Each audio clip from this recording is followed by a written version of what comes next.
pembicaraan antara saya dengan mereka menjelaskan bahwa informasi yang disampaikan oleh Sambo kepada mereka tidak tahu bahwa itu informasi hasil rekayasa.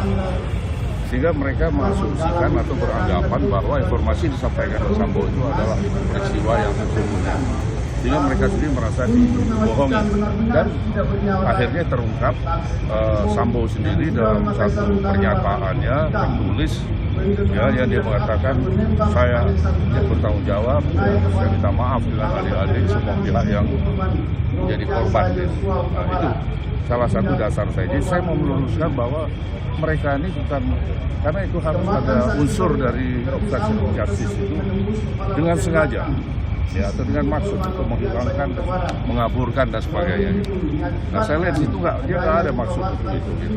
Tapi dari dakwaan jaksa sendiri kan menyebutkan kalau Brigjen Hendra mengondisikan 20 rekaman CCTV, Pak, Tidak. untuk menghapus Ya, sebagian. itu boleh aja jaksa ngomong begitu.